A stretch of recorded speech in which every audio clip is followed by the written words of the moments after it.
आलोक शर्मा, मुश्किल हो गई क्या लड़ाई मध्य प्रदेश की आपके लिए? और मध्य प्रदेश के साथ साथ, क्योंकि पार्टी का इंटरनल सर्वे था कि मध्य प्रदेश आप हर हाल में जीतेंगे, लेकिन केंद्रीय मंत्रियों की फौज ने गणित पेचीदा कर दिया क्या? देखिए, मुझे लगता है गरिमा जी, आज का जो कदम बीजेपी का है, बीजेपी ने चुनाव लड़ने से पहले हार मान ली है और बिल्कुल मोदी जी ने स्वयं बता दिया है कि कौन मुख्यमंत्री पद के लिए उपयुक्त है और कौन नहीं है।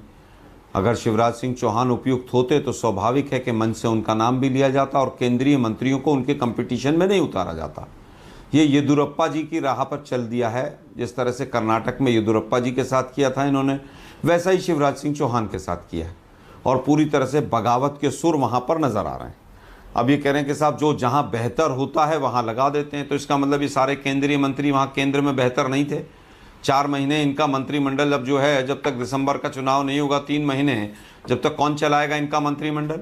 स्वाभाविक है कि इन लोगों को गवर्नेंस से, जनता से कोई लेना देना नहीं है। इन लोगों को केवल और केवल किस तरह से सत्ता को हथियाया जाए, किस तरह से रोज रोज नई नई गुगली फेंकी जाए। 2/3 बहुमत आएगा, 4/3 बहुमत आएगा। अरे भाई, चोरी की तो सरकार चला रहे हैं अभी बीजेपी वाले मध्य प्रदेश में। पिछली बार ही सरकार हार गई थी और इस बार तो सुपड़ा साफ हो जाएगा। तीनों राज्यों में 3-0 होगा। तेलंगाना, मिजोरम में कहीं पर बीजेपी का हो सकता है खाता भी ना खोले। मुझे सीधा सीधा ये लगता है कि बीजेपी ने कांग्रेस की जो राह थी वो बहुत आसान कर दी है। कहीं ना कहीं कांग्रेस अब पूर्ण बहुमत के साथ तो थी ही पहले, 2/3 बहुमत की तरफ बढ़ेगी। और जिस तरह के कदम उठाए जा रहे हैं कि आप वर्तमान मुख्यमंत्री को नकार रहे हैं, वर्तमान मुख्यमंत्री के कामों को नकार रहे हैं, आपके ऊपर भ्रष्टाचार के आरोप हैं। हमें तो यही सुनने में आया, शिवराज सिंह चौहान को मोदी जी पहले भी नहीं बनाना चाहते थे। वो तो ज्योतिरादित्य सिंधिया का दबाव था कि कहीं उनके घोटाले ना खुल जाएं, तो ऐसा मुख्यमंत्री चाहिए जो उनके घोटालों को प्रोटेक्ट कर सके। अभी कितनी सच्चाई है तो मध्य प्रदेश की जनता तय करेगी। और अभी तो पूरी तरह से शिवराज सिंह चौहान हो और चाहे ज्योतिरादित्य सिंधिया हो, दोनों के समर्थकों के टिकट पूरी तरह से खटाई में पड़ गए। नहीं, लेकिन वो टिकट दे रहे हैं आलोक शर्मा। मध्य प्रदेश तो छोड़ उन्होंने दीजिए आप, 79 सीट्स पर 79 सीट पर उम्मीदवार घोषित कर दिए। आप तो 2 कदम आगे नहीं बढ़े। तो कौन सा गणित है जिसके हिसाब से आप कह रहे हैं कि मध्य प्रदेश, राजस्थान, छत्तीसगढ़ सब जीत लेंगे आप? देखिए, उनको लग रहा है कि वो हार तो रहे हैं तो टिकट दे दीजिए, हो सकता है दाव हमारा काम आ जाए। लेकिन मध्य प्रदेश की जनता जो है, व्यापम से लेकर अभी तक पूरी तरह से इस सरकार को समझ चुकी है। महाकाल जैसा जो मंदिर है, उसके घोटाले 800 करोड़ के सामने आए हैं। मध्य प्रदेश की जनता उनको माफ करेगी क्या? कभी माफ नहीं करेगी। मध्य प्रदेश की जनता ठान चुकी है कि इनको उखाड़ कर फेंक देना है।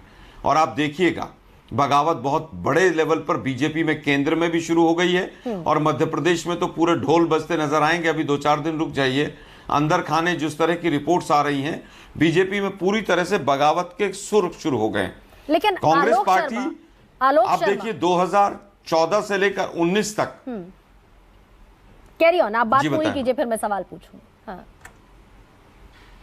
2014 से 2019 तक बीजेपी का एक भी राज्य सरकार रिपीट नहीं हुई थी। मोदी जी चाहते ही नहीं है राज्यों में कोई मजबूत लीडर पैदा हो। राज्यों में अगर मजबूत लीडर पैदा हो जाएंगे तो मोदी जी की सीट को खतरा हो जाएगा।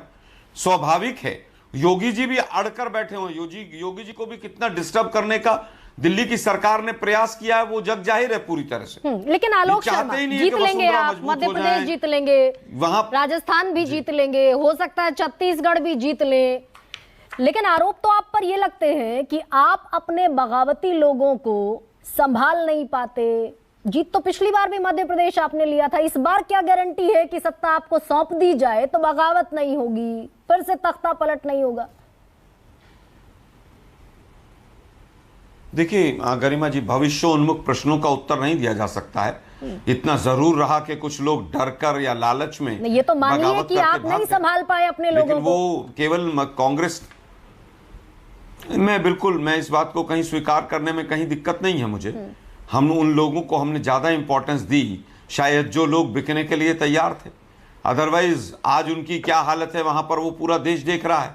आज वो आखिरी कुर्सी पर बैठे हैं, बैग लेकर पीछे पीछे चलते हैं।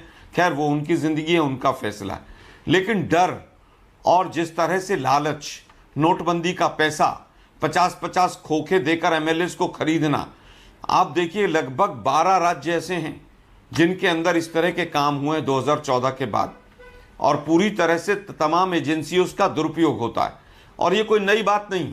राजस्थान में आज एक मंत्री के यहाँ पर छापे पड़े हैं ईडी के। अरे भाई 4.5 साल से सरकार चल रही थी, तब कुछ नहीं था। अब क्योंकि इस चुनाव नज़दीक आ गया है तो अब इनकी जो फ्रंटल ऑर्गेनाइजेशन है, ईडी है, सीबीआई है, तमाम लोग अब एक्टिव हो जाएंगे। और यही मॉडस ऑपरेंडी है, यही बीजेपी की सरकार का मेन फार्मूला है। शिवराज जी की भी फाइलें ले रखी होंगी इन्होंने, देखिएगा शिवराज जी बगावत नहीं कर पाएंगे, लेकिन आलोक शर्मा, 2-4 फाइलें जरूर इन्होंने दबा रखी होंगी। बड़ा गंभीर और इसीलिए वो चुप बैठ जाएंगे। कई बार हो जाता है कि आप ही के लोगों को खरीद लिया जाता है, बड़ा गंभीर आरोप है, लेकिन आप ना चुनाव आयोग जाते, ना सुप्रीम कोर्ट जाते, ना कहीं किसी तरह की शिकायत दर्ज कराते। बहुत छोटा सा जवाब दीजिएगा। नहीं, और अब ऐसा नहीं होगा। इस बात देखिए, जनता के बीच तो आपको जाना है आलोक शर्मा, अब ऐसा नहीं होगा। इस बात को लेकर भी आश्वस्त करना पड़ेगा जनता को आपको।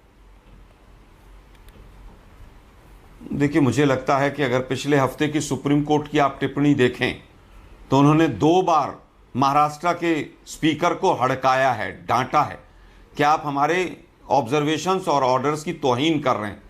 ये मतलब नहीं हो सकता कि विधायकों पर फैसला आप इंडिपेंडेंट टाइम के लिए आप छोड़ देंगे हमेशा के लिए। तो पूरी तरह से सरकार जो है दाव पेच के साथ चलती है। आपका कहना है कि हम इलेक्शन कमीशन नहीं गए, हम इलेक्शन कमीशन भी गए। इलेक्शन कमीशन आज मोदी सरकार की कठपुतली बनकर रह गया है। और जिस तरह से उनकी नियुक्ति की बात आ रही है, कर्नाटक में 50 कंप्लेंट थी, एक भी कंप्लेंट को इलेक्शन कमीशन ने ना तो खारिज किया और ना उन पर एक्शन लिया। मतलब ऐसा नपुंसक इलेक्शन कमीशन तो आज तक आया ही नहीं, जो ना तो एक्शन लेता है ना कंप्लेंट को खारिज करता है। पूरी तरह से कठपुतली बन गया। खैर, देखिए, मैं फिर कहूंगा, लोकतंत्र में हार और जीत केवल पैमाना नहीं होता है, संवैधानिक संस्थाओं की मजबूती अपने आप में पैमाना होता है। मोदी जी वहां पर कमल का फूल लगाकर पूरी तरह से चुनाव प्रचार करें और कोई सुनने वाला नहीं हो, चुनाव हार और जीत कोई इंपॉर्टेंस नहीं रखती। आप देखिए किस तरह से महाराष्ट्र में जो हुआ पिछले 1 साल 1.5 साल के अंदर, इस पार्टी को आधा तोड़ लो, इस पार्टी के एमएलए को तोड़ लो, इस पार्टी का इलेक्शन सिंबल इसको दे दो। कौन कर रहा है सब? लेकिन आलोक शर्मा, इलेक्शन कमीशन के इशारे पर, अरुणाचल प्रदेश से लेकर अरुणाचल प्रदेश, गोवा, मध्य प्रदेश, बहुत सारे एग्जाम्पल हैं पिछले 6 साल में। 7 एग्जाम्पल आपके सामने है। तो इंट्रोस्पेक्ट तो कांग्रेस पार्टी को भी करना चाहिए।